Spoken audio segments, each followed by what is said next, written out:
Hello, welcome to my YouTube channel. Sorry about that, my cat just ran past, so sorry about that. Yeah, so if you haven't already done so, please check out my other videos. Today we're going to be talking about Max Spiers part 4, so here we go.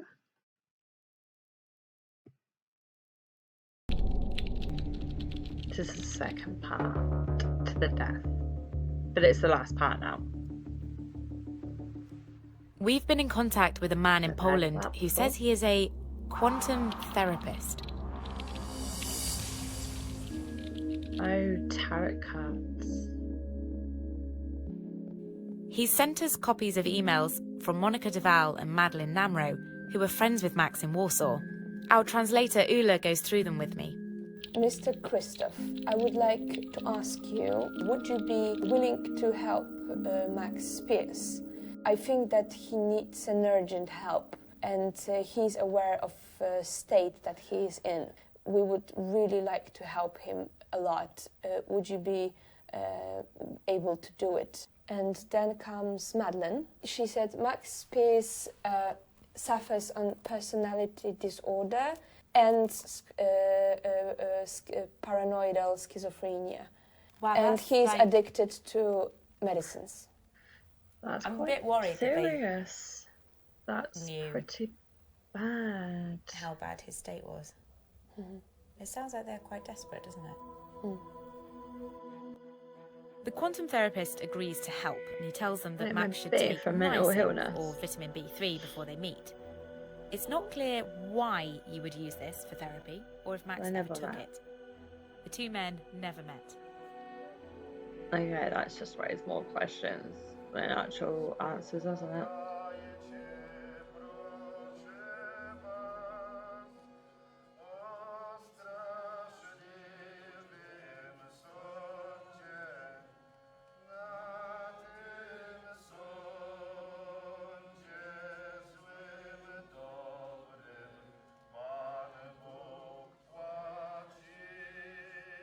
I was listening to the singing and thought a lot about Vanessa and how hard it must be for her.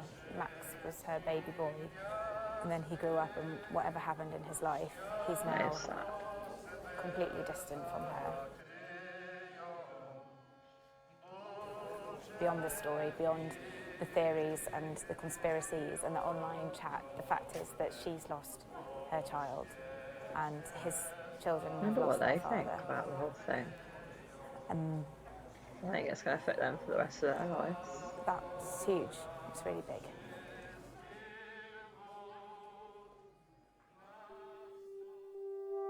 Before Max died, he spoke to Vanessa and asked her to investigate if anything happened to him. Did he know something? Maybe it was both. Or was he just unwell? Vanessa and Max were in constant contact until 4 days before he died, when he went silent. That's around the time that the last interview was apparently recorded. The next thing she knew, he was dead. But the mystery doesn't end with his last breath. When Vanessa called Monica on the night Max died, she felt something strange was going on. There were definitely people there. I could hear people there. The urgency team and the doctor and everything were long gone. They were trying to, all sorts of, I don't know what, to bring Max back hours after. They were talking about these strange things like cups of milk and cups of vinegar, and I could hear all this being said. There was no question in my mind from those conversations. He wasn't there anymore. Nothing I could do. He stayed in the house overnight and was not removed until 11 o'clock the next day. Some people genuinely believe that Max was a super soldier, that his mind could be controlled, and that he could even be brought back to life. Max was dead. They recovered him. They were working on his soul. You've got 6 hours to do that while the body's dead. You have 6 hours energetically. The Russians have done a lot of work on all this stuff. That was the thing. With the energy in the body and stuff like that. This is pretty well known scientifically. In fact, I think I've got a book about it here somewhere. Probably. That's dead people. So this is in the textbooks. It's there. They know about it. So you've got 6 hours to deal with that energy when you're dead. Yet another theory surrounding Max's death. I've been shown a picture by Vanessa of Max's dead body, and on his forehead is this large, strange, sort of dark mark about the size of my thumb. It looks a bit like a blood blister. But I've seen the emergency services notes, and there isn't any record of that, and there's no record of any injury to Max at all.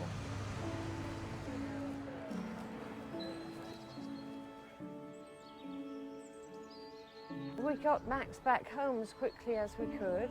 He arrived in a sealed coffin because he travelled across 4 countries. His body had decomposed, apparently to the point that the recommendation was that no one should see him. My daughter did, and she was very, very upset. The part of his face that she could see was so dark, it was unrecognisable. I've not seen him, not since the day he got on the plane to go. His case came with him, but it didn't have his laptop or his phone. Why would you leave it so long? A couple of 3 weeks later she sent it, but there was no SIM card in the phone, and there was nothing on the computer at all. Somebody had clearly, definitely wiped everything off of it. I don't know whether he had things on there that somebody didn't want anybody to see. I don't know. This is what I'm waiting to find out. It makes no sense to wipe somebody's computer. No sense to me. I'd really like to know what, if anything, is on that computer. But it's with the coroner now in Kent, and it's forming part of the evidence into an inquest into Max's death. The inquest is due to be held in the spring, and Vanessa is desperately hoping it will give her some answers. I want to know what happened to my son. Massive, massive gaps that are extremely painful for me every morning that I wake up. I worry about what happened to him. I don't know. I have no answers. Do you mind what the answers are? It's more important to me. I never thought that I'd be in a position to be even talking about it, but it's more important to me to know what happened. It must be driving insane. Whatever it is, than not knowing. Yeah, just the truth. Just the truth. So that's it. That's all finished now. If you're new, please do check out my other videos. And please don't forget to like, comment and subscribe. Thank you. Bye-bye.